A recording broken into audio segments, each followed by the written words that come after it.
afternoon, everyone. I, Dhruv Sharma, would like to welcome you all for the fourth edition of Stalk the Stock, the flagship event of BFM Committee. Stalk the Stock is a stock market certification mentoring program curated for young financial market enthusiasts. The course entails live session on the basic to intermediate level financial market topics created by market experts. 3 years ago, a student like us requested our respected principal, ma'am, Pooja Ramchandani, ma'am, to start something through which we students could gain practical knowledge about markets, trading, investment, etc. A very big thank you to Pooja Ramchandani, ma'am, as she welcomed this suggestion and took the initiative to start this program. And here we are, starting with our fourth edition this year. Next, I would like to welcome the teacher in charge of BFM department, Shweta Singh ma'am and Vicky Karnani sir. Next, let's welcome the BFM committee's president, Karishma, and vice president, Shubham. Our guest for today is Mr. Yashvardhan Jhaveri. Yashvardhan Jhaveri is currently a senior executive at Motilal Oswal AMC Limited. He has cleared all the levels of CFA exam and is a charter holder. He previously worked at Deutsche Bank as a research analyst. With an experience with such great institutions of the financial markets, we are honored to welcome him today. Now, I would Thank request our you. teacher in charge, Shweta Singh ma'am and Vicky Karnani sir, to say a few words about the stock program and welcome our speaker. Thank you. Okay, thank you.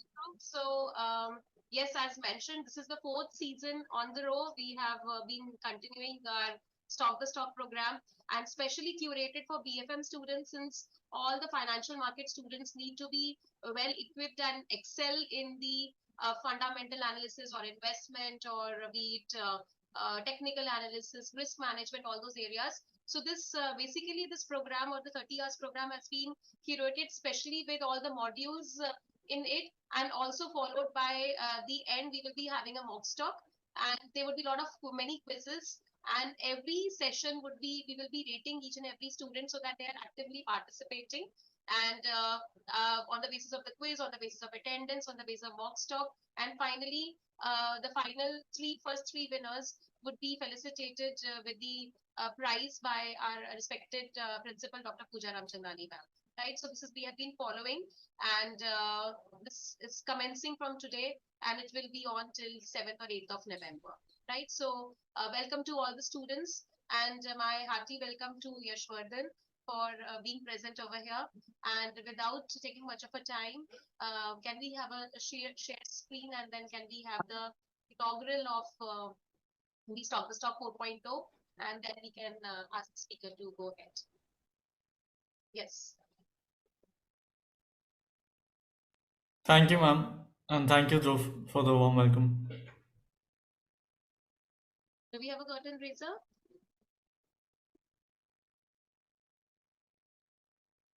Yes, ma'am. Just a second. Yeah.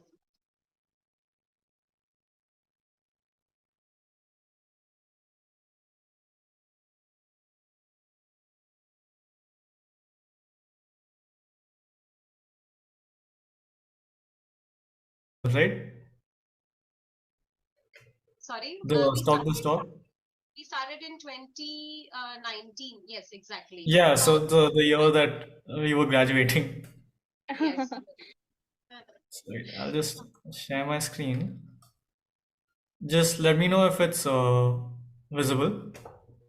Yeah, it's visible. Yeah. So fundamental analysis. What is fundamental analysis? Fundamental analysis is used by anyone who wants to invest for the longer time duration. There's technical analysis and there's fundamental analysis.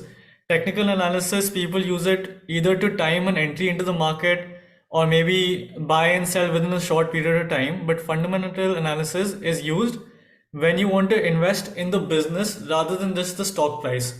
So it's very important to understand the business as a whole before you buy something.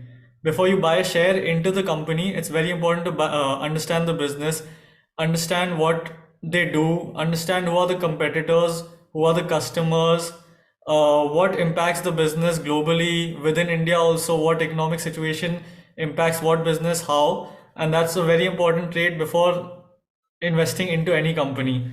So it's used to understand the holistic approach of the entire business. It's used to understand the intrinsic value of a business. Now, intrinsic value of a business is the price which I feel as an investor after doing all analysis what I should be paying for a share in that business. Now that is a higher level of understanding which you might have learned in your course as well, where there is DCF analysis and free cash flow analysis, which we do to calculate the intrinsic value of the business, which is different from the current share price at which it's trading. If the intrinsic value of the business is lower than the current share price at which it's trading, then it will be a good buy to invest into the business at the current juncture. And fundamental analysis, like I mentioned, is always used to take a long-term approach to investing. In investing, it's always important to think from a 3 to 5 year horizon rather than thinking less than a 1 year horizon, where only if you think on a long-term basis will you be able to make money on money, which is compounding the money that you've invested. So, what is required in fundamental analysis? You require a basic understanding of the financial statements and the subsequent ratios that come out of the financial statements. You need to understand the business with respect to the industry in which it's functioning, and you need to understand the industry with respect to the current economic scenario in the country and globally as well. So, how should one select companies? There are three approaches. Either it's a bottom up approach, where you look at the company first and go upwards towards the sector and then the country. There's a top down approach where you look at where again it's the opposite of bottom up, where you look at the country, sector, and then you go down to the stock level. Or there's a blend of both bottom up and top down. I personally believe that a blend of both is important because it's very important to see the current macroeconomic scenario before you can select the stocks. So right now, if you see globally, the situation is very bad. Global markets like the US and UK aren't performing well. Their economic conditions are bad, and the interest rates over there, which is the risk-free rate that the investor in US is getting, is 5.5%. So to put that into perspective, for them to invest in the Indian market, they would need a return of at least 9-10% from the Indian market to be able to invest in the Indian market at the current juncture, which is currently not visible for them. And since the scenario in the US is so bad, I personally won't invest in companies such as Infosys or any other IT company for that matter. TCS is another example. So it's important to look at the the economic aspect globally. Now the US companies don't have money to spend currently, so they will not hire TCS and Infosys to take up any new projects. So that way, I will completely remove out the IT sector currently. But if I were to just look from a bottom-up approach, maybe IT would have come up in my scope of things where I would invest in. So first I look at the global macro, then I look at the Indian macro scenario. So India as a whole within the global scenario, it's a shining star. We are the fastest growing major economy, and we will continue to be the fastest growing major economy till the end of this decade. And by that time, we will have the third largest GDP in the world. So it'll be in what US, China, and then India. Currently, we're the sixth largest. By the end of this decade, we'll be the third largest. So I would rather invest in companies which benefit from India's growth. So those would probably be in sectors such as the manufacturing and capex sector, where the government has introduced many schemes such as the performance linked incentive scheme, or sectors such as the consumption discretionary sector, where as India is moving out from lower middle class to middle class, and hence people have additional income to spend, so they will spend towards discretionary consumption. So these are some of the sectors that I would look at. Then the third step, after I've done the global scenario analysis, Indian scenario analysis, and I've selected the sectors which I am currently bullish on, I will look at which stocks to buy. So now this is where the bottom-up approach comes into picture. Now within the sector, let's say if I've chosen consumer discretionary as a sector to invest in, I will filter out various companies from this sector as per my own criterias. So I'll have criterias on return on equity, which is what is the minimum return on equity that it should have delivered over the last 5 years. What is the sales growth that should have occurred in the company over the last 5 years? What is the profit after tax growth which should have occurred in the company over the last 5 years? What is the amount of leverage I'm comfortable with the company I've taken? If the company has taken excessive leverage, I might not invest in it. But if it's taken leverage and there is a visible future where that leverage is turning into a profitable, the leverage taken is taking turning into a profitable opportunity in the future, then I would still invest in that business. So a blend of bottom up and top down is what is important when selecting a company to invest in. So what are the steps in fundamental analysis? The first step is to generate a stock idea. So how can you generate a stock idea? There are many ways to generate a stock idea. One is by just looking around. What is going up? What do you see people buying more? What do you see people buying less? What is happening in the global scenario? Now, Reliance itself is divesting out of oil and gas. They obviously the biggest play is oil and gas, but now you can see they are launching businesses in other segments as well. So maybe oil and gas for the long term, maybe it might be a slowing down kind of a sector. So like you can see Reliance has got into consumption, they've got into the network business, they're getting into the media business, and they're divesting a little from the oil and gas business. Then the second, and the other way to look at how to generate a stock idea is to see what other people are actually buying. By other people, I mean other institutions. So you like I'm in Motilal Oswal AMC, and I know from personal experience that if let's say AMCs like Motilal has an AMC, HDFC has an AMC, ICICI has an AMC, important final step is to formulate the overall portfolio after repeating the above step. So first you'll pick one stock, then you'll fill up the entire portfolio. So a portfolio should at least be 10 to 20 stocks to have decent amount of diversification and risk mitigation. You can't just buy two, three stocks or two, three companies and then sit tight because if any of the two, three companies performs very poorly, your entire portfolio will be down by a lot. So, what it takes to do fundamental analysis first is to read industry reports. Like I said, in a blended approach, you do top down first and then you do bottom up. So, the first thing you should do is to read industry reports. And how you can do that is either through the red herring prospectus. So, the red herring prospectus is released whenever the company is filing for an IPO. So, if any new IPO is coming out in that industry where you want to invest in, you can go through the red herring prospectus. The red herring prospectus, basically the company tells the investors or the potential investors what is their outlook for the industry going forward. How are they seeing the industry shaping up? What are the various players in the industry, and what future impacts will the government do on the industry as a whole? Then the second source of industry research is through the particular industry. So each industry will have its own research reports and research papers as well. So banking, finance, and insurance will have their own research papers, which will be published on a yearly basis.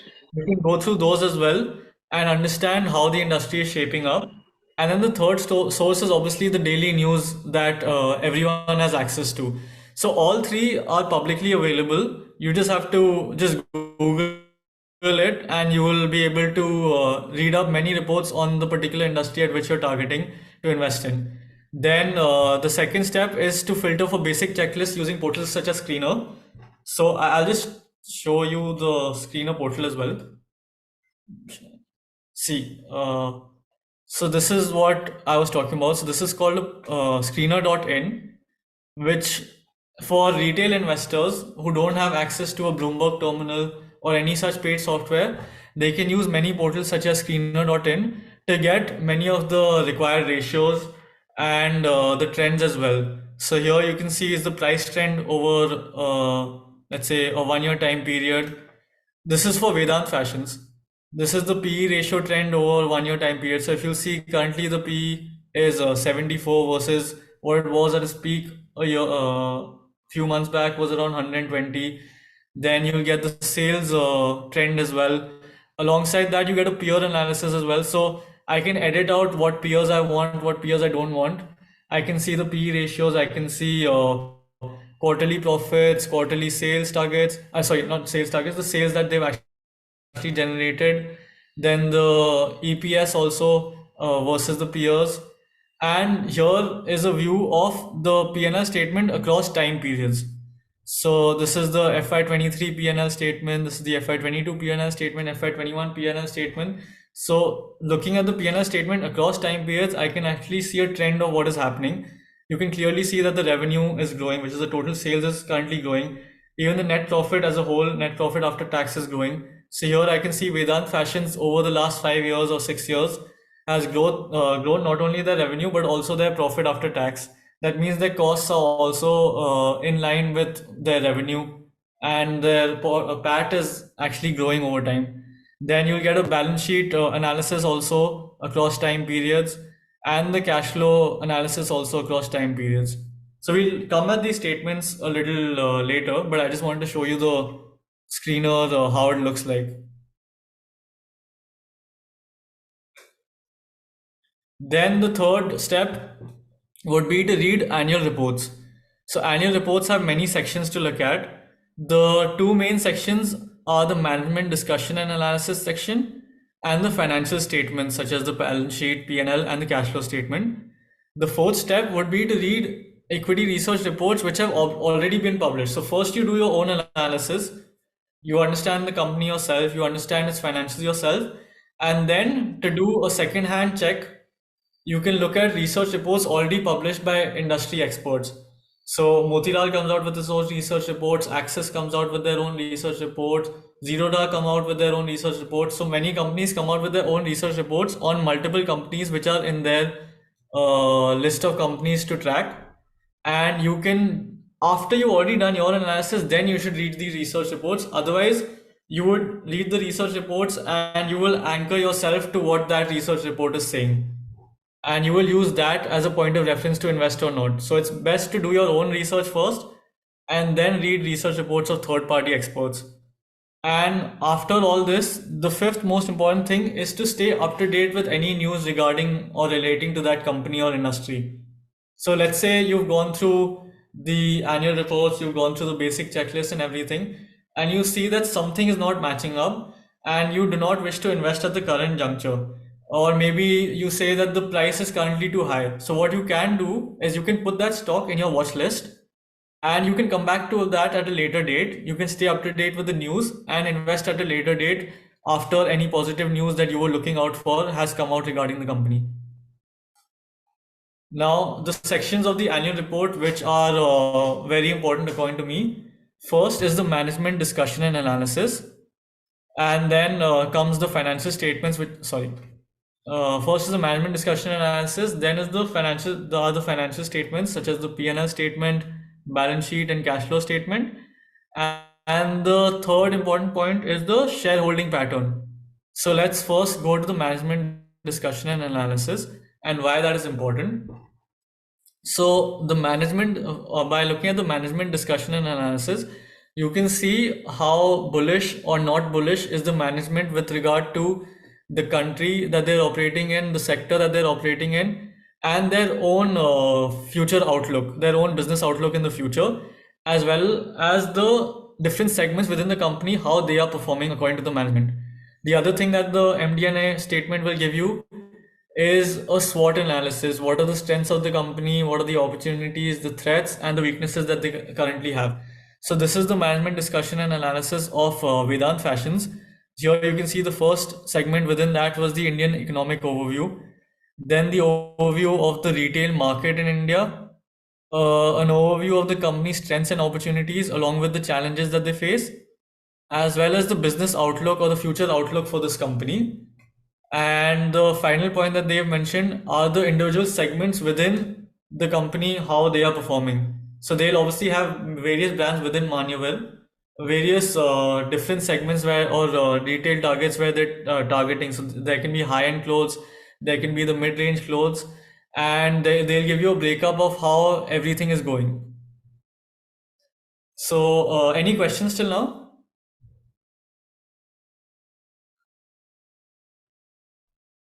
So I will continue with the financial statements. So Yeah. Sorry, tell me.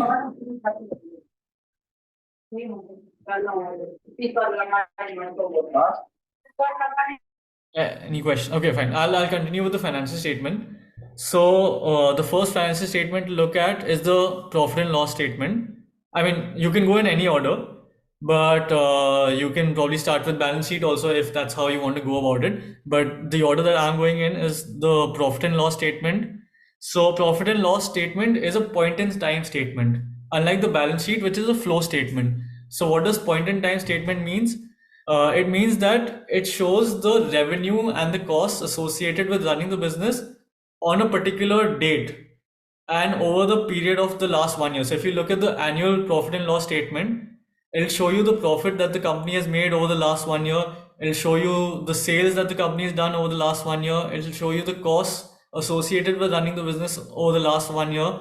So the important terminologies in the PNL statement are the top line. Top line is the revenue, which is the basically the sales that the company is generating from selling their products or services. And it is important to look at the P&L statement over time and with respect to the peers in the industry as well. So you can either look at year-on-year revenue growth. You can also look at the CAGR growth over, let's say, a 5-year time period. What is the CAGR growth? Then within revenue, there is two segments, sub-segments, which is revenue from operations, which is the revenue that the company is generating from their core business. So if it's Vedant Fashions, their core business is selling wedding clothes. So what is the revenue that they're generating from selling wedding clothes? And the second is other income. Other income is not related to the core business. So other income could be something like, let's say they've invested in some mutual funds or they have some FD, anything like that, where they've parked some of their money. So the interest income that they're generating from that, or the profit that they're generating from selling their mutual fund, that is other income, which is separate from their core business. Then cost of goods sold is basically the cost associated with manufacturing and selling the products. And the bottom line or profit after tax, this is what happens after you deduct the costs associated with manufacturing the products, the human labor costs, the taxes, any depreciation or amortization. After deducting everything from revenue, then the profit after tax comes. And there is another segment called finance costs, which comes within the costs only. So financing costs is any interest on the loans that they have to pay. So financing cost is an important sub-segment to look at within the profit and loss statement, because if the financing cost is very high, that means that they've taken a higher loan than maybe they can service. So the financing cost is very high, it'll eat away on their revenue and their profit after tax might be very low. So I'll just show you the P&L statement for Vedant Fashions. Just one second.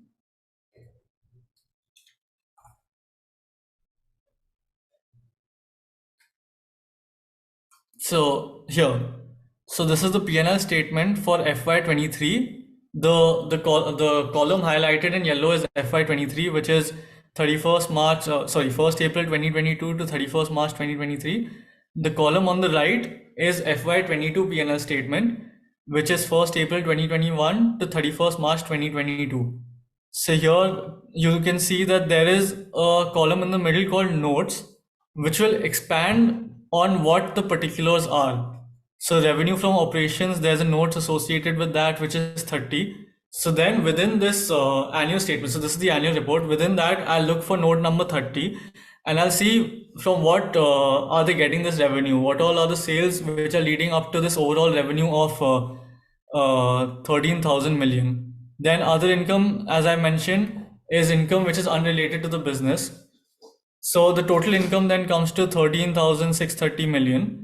After that, you'll see that there are the expenses which are deducted from the revenue. So expenses are, again, like I mentioned, cost of goods sold, which includes cost of materials consumed, which is the raw materials and packing materials, purchases of stock and trade, changes in inventory, employee benefit expenses, self-explanatory, which is just the cost associated with hiring and training the employees along with any benefits that you're giving to the employees. Finance cost is the cost associated with financing the debt that they may have taken up, and depreciation and amortization expense is assigned to the assets that they have purchased either in the current year or in the previous year, and it's depreciating over a period of time. Yes, sorry. Any question? मैं हाँ actually stock the stock का zoom meeting है तो मैं वो चालू करती हूँ फिर जब डेटा का topic Harshit, can you mute yourself? Huh. So after deducting the expenses from the total revenue, you get the profit before tax. So here you see the profit before tax is 5,670 million versus 4,137 million a year ago. Then you deduct the tax expenses and you get the profit for the year after tax, which comes to around 4,228 million.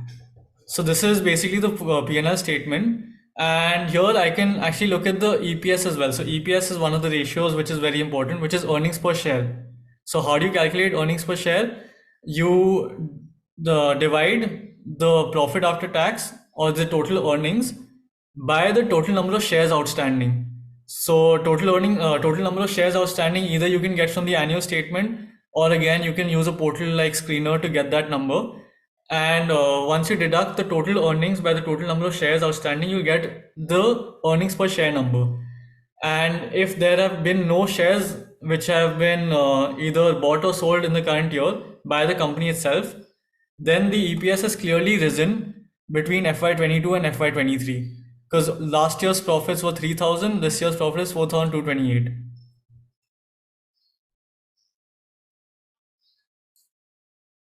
So now let's come to the second statement. Can you read the notes column? Like, what does that show? Yeah. Sorry, I'll just go back to that. Yeah. So the notes column, so let's say it says note number 30. Fine. So revenue from operation, it doesn't tell you much. It just tells you that overall the revenue that they've generated is 3,259. But now how and where have they generated this 3,259 million from? So here within the annual report, I'll go to note number 30. So I'll have to scroll down and go to notes to account. One second.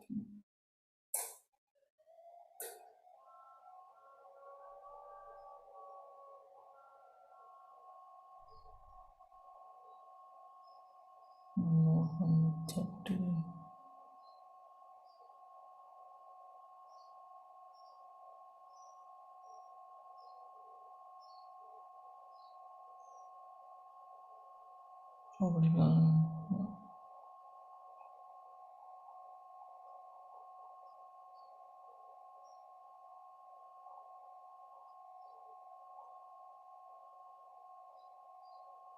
Yeah, here. So it'll give me a breakup of where and how this revenue is coming. So sale of their products is 13,240. Scrap sales is basically any raw material that was left over, they have no use of. That was 2.5. Then insurance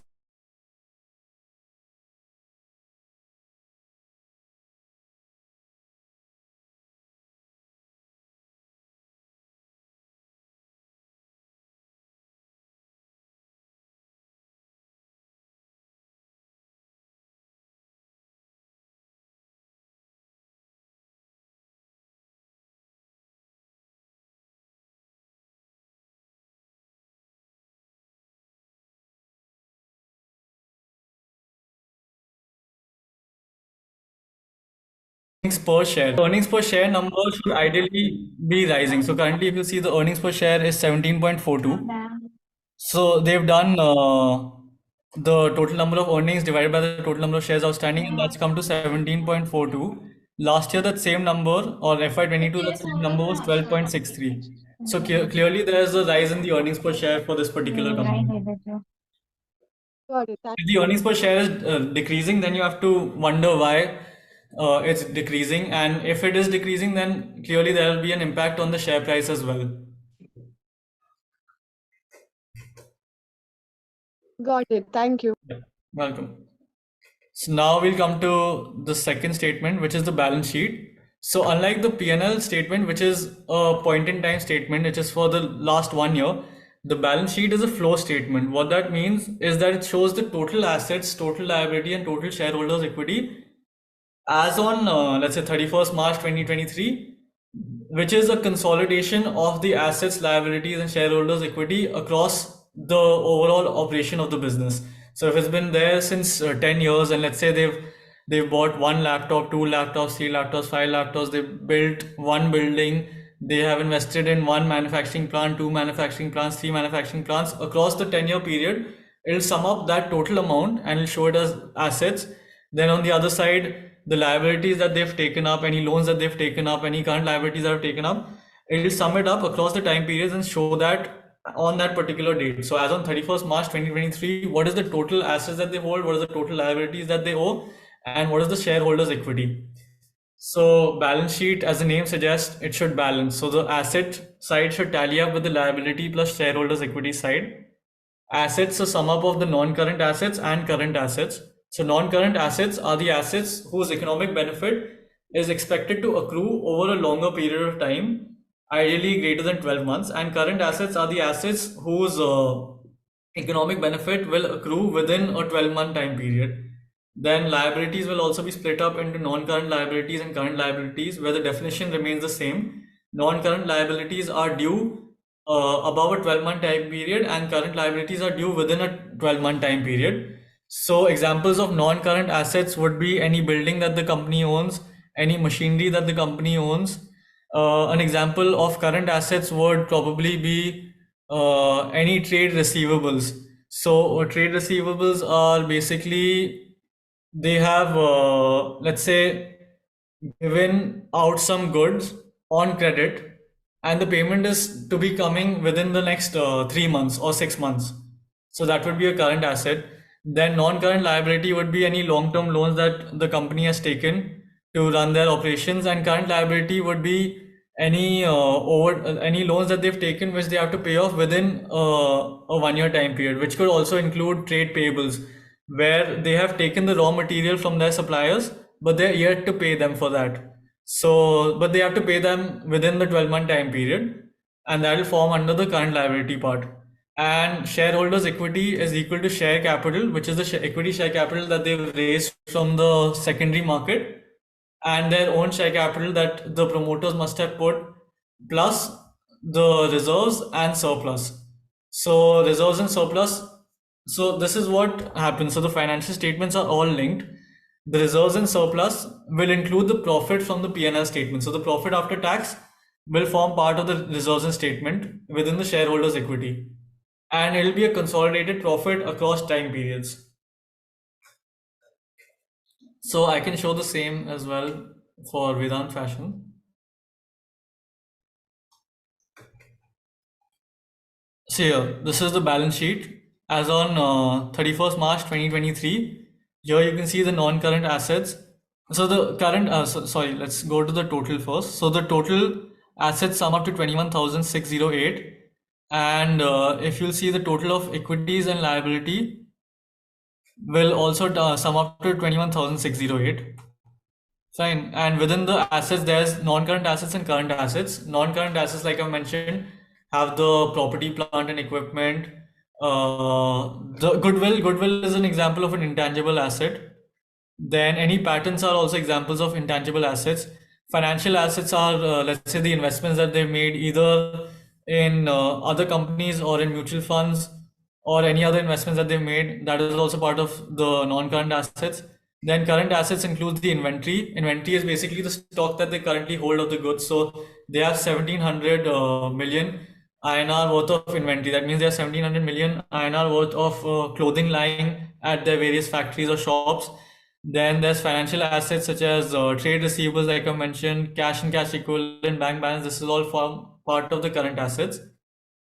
Then share capital, which is 242, which is basically what they either raised from the secondary market or primary market, which they themselves invested.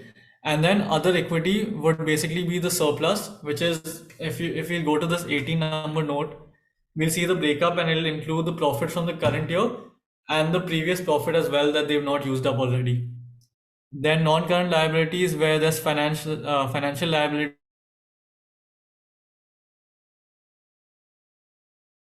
It'll also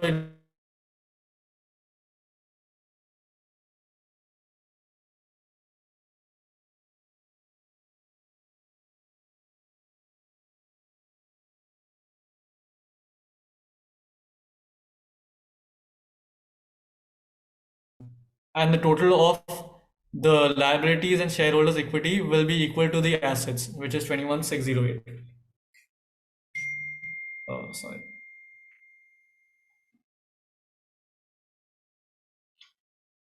Fine. So that was about the balance sheet, and the ratios that we look at going forward will be a mix of the balance sheet as well as the P&L statement. Alongside that, it'll also have a few numbers from the cash flow statement as well. Oh, sorry. Yeah, so cash flow statement.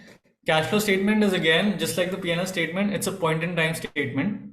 So it'll show the cash movement in and out during that current year under which the annual report has been released.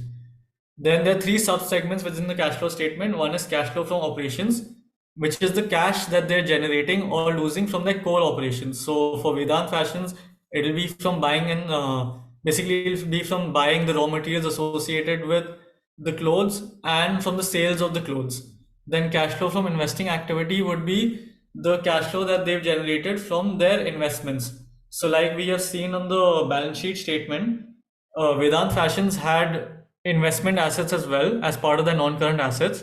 So those would ideally be investments in maybe a mutual fund or any deposits that they have, and the interest that they're generating from that would form part of the cash flow from investing activity. Cash flow from financing activity would be to do with the liabilities that we just saw, and to finance those liabilities. So any interest payments that are due, or any creditor they're supposed to pay, or any supplier that they're supposed to pay within a short period of time, that will come within cash flow from financing activity. And I'll show you the cash. And the most important part is the cash flow from operations. Because if cash flow from operations isn't positive, that means that core business isn't generating the cash flow that is required to sustain the business going forward. So cash flow from operations is the main thing to look at in this statement.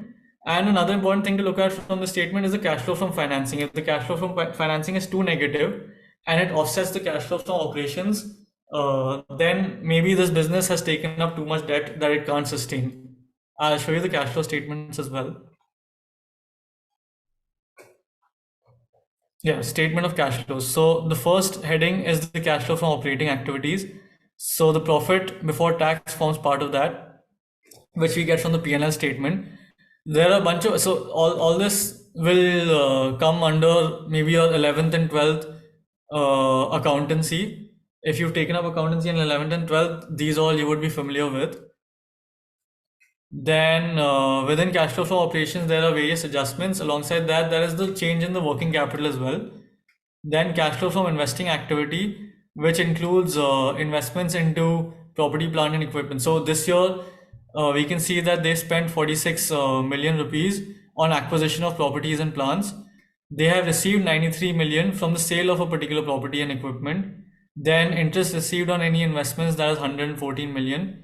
Acquisitions of other investments. So they've done additional investments, which is an outflow of 19,000 million.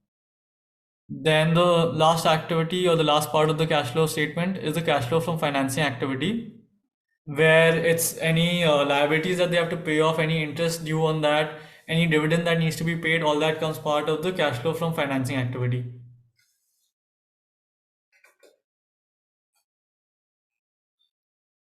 So now let's move ahead with the ratios. Obviously, you would require much more time to go in depth into each of the financial statements.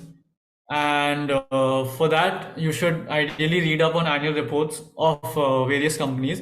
I'll actually come to that at the end of the session as to what you should do if you're actually interested in learning about fundamental analysis. So the various financial ratios, which I personally think are very important, is first return on equity, which is the net profit by shareholders' equity into 100. So net profit we get from the profit and loss statement. Shareholders' equity we get from the balance sheet, which is share capital plus the reserves and surplus, into 100. So return on equity is basically, I have invested in this business, others have also invested in the business. What is the return that we're actually generating by investing in this business? So you should look at ROE, again, like every other ratio, every other financial statement, you should look at it across time periods and also across other players in the industry. So ideally it should be anywhere above 20% ROE is what I would personally look at. everyone can have their own required return on equity. Then second is profit after tax margin. So we have the top line, which is the total revenue, and we have the bottom line, which is the profit after tax. And in between the two, there are the various costs. So if the profit after tax margin is not a lot, let's say if the profit after tax margin is 5% hypothetically, then even though we have generated, let's say 100 crores of revenue, out of that our costs are 95 crores to run the business, and we are only left with 5 crores of profit. In such a business, I would not invest in, and neither would an institution like Motilal Oswal. We would only invest if the profit after tax margin is at least minimum 15% plus. That means that it makes sense to continue running this business, continue operating this business.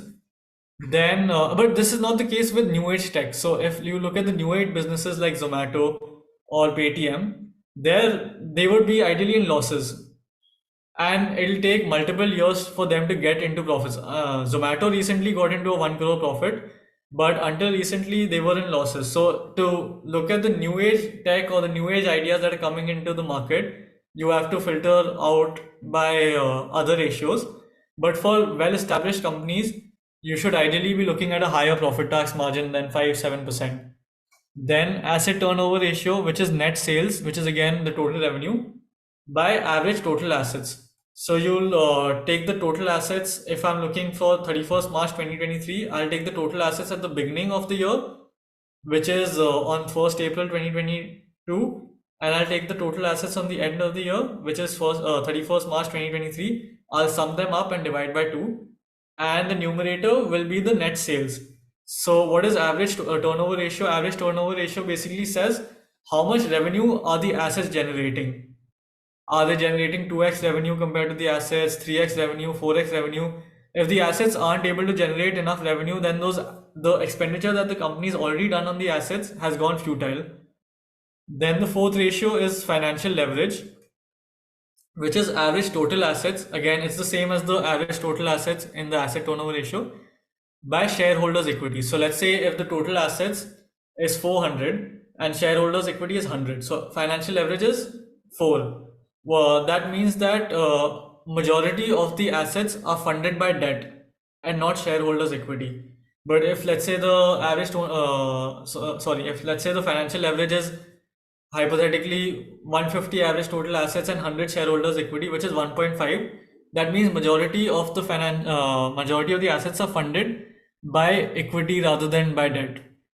Then the other financial ratio to look at is return on capital employed. So it's similar to return on equity, but here instead of taking only the shareholders equity, we take the total capital employed. So total capital employed is equal to shareholders equity plus long-term borrowing plus short-term borrowing. So sum up of these three is the total amount of capital that has been infused into this business. And instead of taking profit after tax, we take profit before interest and tax. That is because the reason we take profit before interest and tax and not profit after tax is because the interest part is also used to service the debt which forms part of the capital employed. That interest that the company will be paying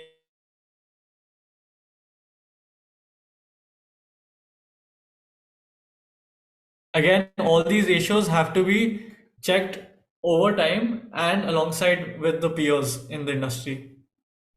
Then other two financial ratios to look at is the interest coverage ratio, where we see earnings before interest and tax divided by interest payments.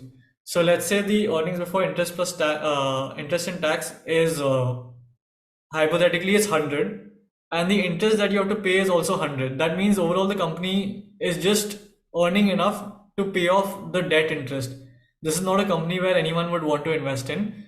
At least the earnings before interest plus tax should have been 300, 400, so that there's a 3x cover or a 4x cover on the interest payments.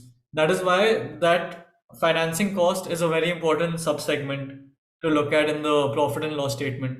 Whether we are able to cover it or not, whether the business is able to cover it or not, whether there will be a scenario in the future where let's say there will be a drawdown in the performance or overall sales because of the market scenario, they aren't able to earn enough to even pay off their interest. In that case, the first right will go to the bank to take up some of the assets of the company before shareholders have any rights on the company.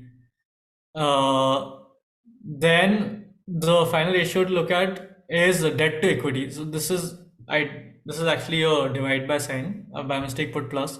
So it is the total debt by total equity. If the total debt by total equity is very high, then again you have an understanding that the debt that the company is taken is way too high and it's not sustainable. Total debt will include the long-term borrowing and the short-term borrowing. Now, finally, we come on to the valuation. Are there any questions till now on any of the ratios? I don't Yes, yes, Priyanka. understand financial leverage ratio. Yeah. So why do we find that? So financial leverage ratio. So you take average total assets. So you have the balance sheet, right? So within the balance sheet, you have the total assets as on 31st March 2023. You have the total assets as on 31st March 2022. You sum those two up and you divide it by 2. So let's say it was 400 and 300. So you sum those two up, 350 by 2. Sorry, you sum those two up, so it'll be 350. So 350 is the average total assets. Then shareholders' equity is the first component of the balance sheet, where shareholders' equity plus liability equals to assets. So you get the shareholders' equity also from the balance sheet. You divide the average total assets by the shareholders' equity and you'll get the financial leverage. Either you can do all this yourself, or again you can use a portal like Screener. So even Screener has all these ratios already there made for you, but to get a greater understanding of how all this functions, you should ideally start off doing it yourself and understanding it, and then going on to a portal like Screener to just cross check whether you're going in the correct direction. So I can see there are many. Yeah. So what is employee benefit expense? Employee benefit expense is any cost associated with acquiring the employee, training the employee, any additional benefit that you're giving to them, let's say stock options or employee provident fund allocation. Can you explain the concept of finance cost again? So finance cost is the cost to sustain the long-term and short-term debts. So let's say if I'm a company and I've borrowed 100 crores from the bank, now I have to obviously pay them interest on that 100 crores. So that will form part of the finance cost. In the balance sheet, what is non-current tax assets? I would assume you're talking about non-current assets. Non-current assets are just the, like I mentioned, it is the property, plant and equipment. It is any investments that they've made for a longer time period, over a 1 year time period. What should be the minimum PE ratio? So ideally the lower the better, but there's no minimum as such. And you have to compare the current price to equity ratio, price to earnings ratio with the historical price to earnings ratio, whether we're currently reasonably valued or we're currently expensive compared to our average from the past. Then we covered financial leverage. Can you please repeat the part on return on capital employed? Yes, sure. So return on capital employed is earnings before interest and tax divided by total capital employed. Just like return on equity is profit after tax by shareholders' equity, return on capital employed is the total return that the company is making over and above the total capital employed. Capital employed will include the shareholders' equity, it will include short-term debt, and it will include long-term debt. And the reason why we take earnings before interest and tax and not earnings after the interest and tax is because the interest is also used to pay off the short-term debt and long-term debt. So that is also a return on the short-term debt and long-term debt. Debt to equity is short-term debt plus long-term debt divided by shareholders' equity. So the higher the debt to equity ratio, the higher the leverage in the company, and the higher would be the financing cost for the company. Then for SME IPO, IPO analysis, I mean, I would ideally not recommend investing in IPOs, because the reason why IPOs come out is usually, like if you notice, IPOs usually come out at the peak of the market. So when the market is going up, there'll be a bunch of IPOs coming out together.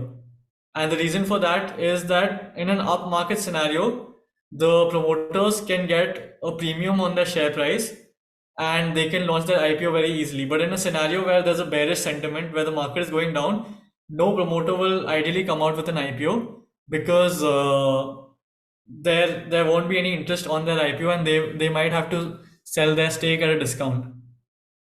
But within an IPO, you can probably do analysis of whether the price that they're offering, whether that's reasonable or not, whether you should go for that price or you should wait for some correction from the listing price.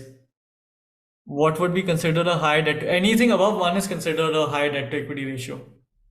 But if, let's say, the debt is taken to finance a certain project, or let's say if now Geo is getting into even the media business, and they have taken debt, hypothetically they've taken debt to finance that, and if you see there's a high growth in that particular segment of business and they would be able to pay off their debt with the cash balances, then maybe you can go even above 1. Now let me I'll just quickly go back to the presentation. So now the third type of ratio to look at is the valuation ratios. So there is price to sales ratio, where you look at the current share price daily basis. Obviously after 3:30 p.m. the end of day share price is published. Divide that by the sales per share.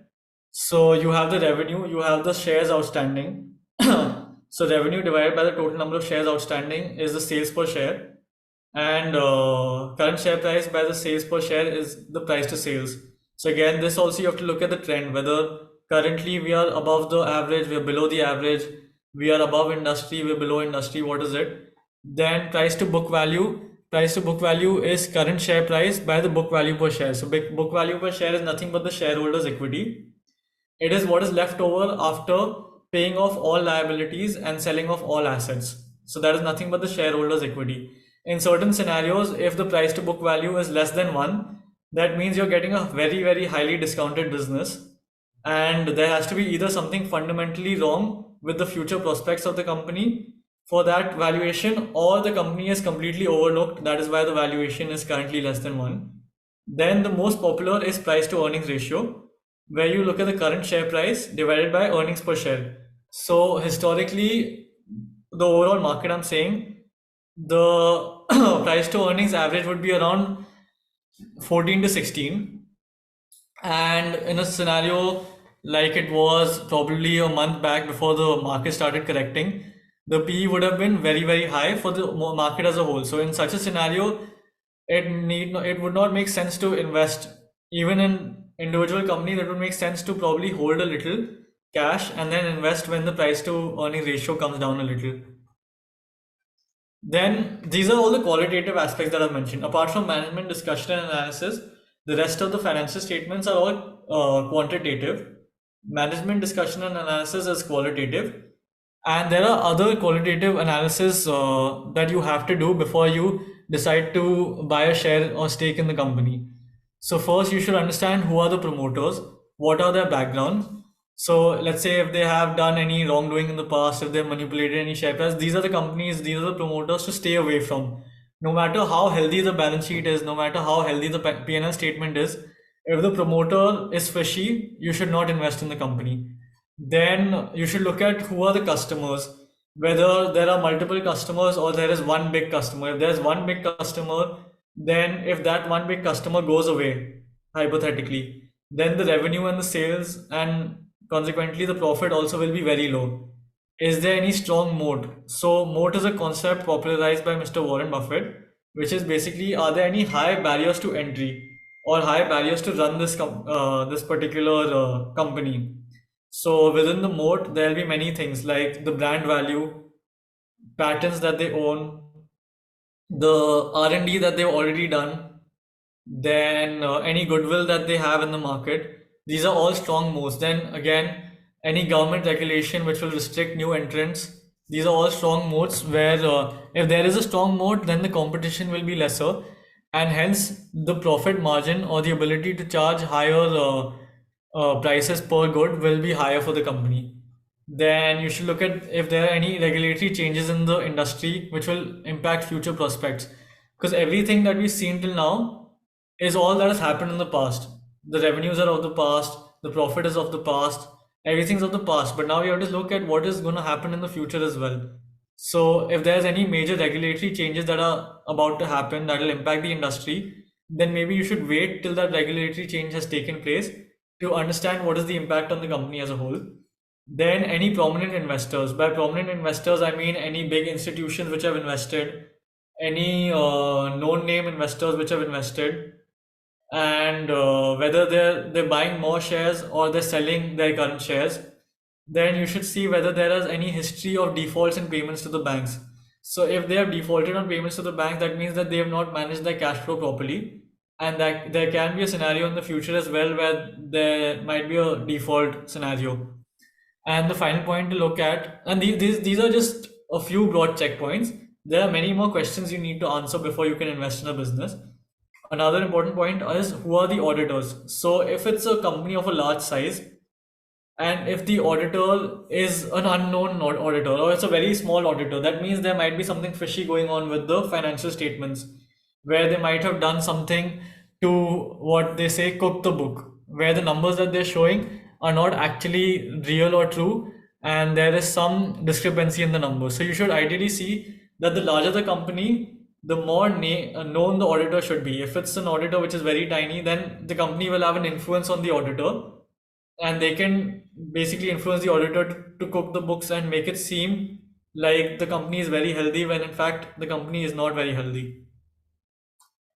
So now what should you do now? So if you're interested in fundamental analysis, if you're interested in investing, then these are a few things that you can do to increase your knowledge. First, you should ideally pick an industry which interests you to start off with. So for example, for me, I don't know, like if I like cars, so maybe I can pick automobile industry. I can see what all companies operate in this industry. What are the auto ancillaries? So to an automobile industry, there are not just the cars and bikes. There is also the ancillary industries, which is the battery, the oil and gas. There are the EV batteries. There's the metal suppliers, the raw material suppliers. Everything forms part of the automobile industry. Then you should read various research reports from the industry. So now you've picked, let's say, an industry. Now you picked automobile industry. So you should read research reports on Maruti. You should read research reports on Eicher, and any other listed companies in the space. Then another thing you can do to get more in-depth knowledge on investing is read the letters from Warren Buffett. So Warren Buffett publishes a letter every year to his shareholders, to the Berkshire Hathaway shareholders, and between like the investment community, these letters are considered like the Bible to investing, because he is the most known and the biggest investor in the world. So anything that he says is actually taken very, very strongly in the investment industry. And a book that I would recommend, particularly on fundamental analysis, is this a Fundamental Analysis by Varsity. So this is released by Zerodha, and this is actually a very, very, very good book to read up on. And the fifth point is, if you want to build a career in investments, then either you can go there are two routes. There's CFA examination, and there's also the CA route. So a chartered accountant will have more in-depth knowledge of the balance sheet, PNL, and financial statements, other financial statements like cash flow, versus CFA. But a CFA will have in-depth knowledge on investments as a whole. So they'll have knowledge on equity research, they'll have knowledge on risk management frameworks, they'll have knowledge on portfolio management frameworks. Everything is taught very well in CFA examination. So that is one degree that you can look at if you want to pursue a career in investments. So I had a question. So yeah, like there are no other questions, so we'll wind up with this last question. sure. So we can see there, so like the global scenarios are very volatile right now, like Yeah, Israel-Palestine war, then Russia-Ukraine war, and the US interest correct, rate peaking out, and housing finance crisis. So correct. like how much, like how do you, being a fundamental analyst, justify the dichotomy of the market? Because if for example ICICI Bank recorded its highest net profit ever, but Yeah, the stock is down right now. So like correct. how does this actually affect the trader's mindset? So one thing to notice, that the reason that you're doing fundamental analysis is that you yourself get belief and comfort on the business. the short-term movements in the stock prices then will not impact you that much. So if in the short term the stock is down, let's say 10%, 15%, but you know that the fundamentals of the business are very strong, then you'll still have the stomach to hold on to the stock. But if you've not done fundamental analysis, if you've not researched on the business properly, then a short-term down movement will make you think that, okay, maybe the business is not doing well, I'll sell it. But ideally, that's not the case. The business is doing really well. But like you mentioned, ICICI Bank, the scenario for ICICI Bank could possibly be the foreign institutional investors are pulling out of Indian markets. So if you see last 2 months, they've pulled out heavily from the Indian markets. And the reason for that is the high risk-free interest rate that they're getting in the US markets. And the blue chip companies are ideally where the foreign institutional investors invest and pull out from. So they look at the top 50 companies within India for their own investments. They don't go, they go in some maybe lower end companies, but not that low in the entire market capitalization. So ideally, they would have pulled out from ICICI Bank, and that would be one of the reasons why ICICI Bank share price is not in line with the profits that they've delivered. Sure. So we can, I guess, conclude it with the vote of thanks. Dev. Yeah, am I audible? Yeah, you're audible. Yeah, so on behalf of the BFM committee of HR College, I would like to extend our heartfelt gratitude to our esteemed guest, Mr. Yashvardhan, for his insightful presentation on the stock market. Your expertise and willingness to share your knowledge have been invaluable. I would also like to express our deep appreciation to our distinguished principal, Ms. Pooja Ramchandani ma'am. Her unwavering support and guidance have always helped us. I also like to thank teachers in charge, Shweta ma'am and Vicky sir for making this event a reality. Thank you all the attendees for your participation and see you in the next session. Thank you everyone for listening and asking questions.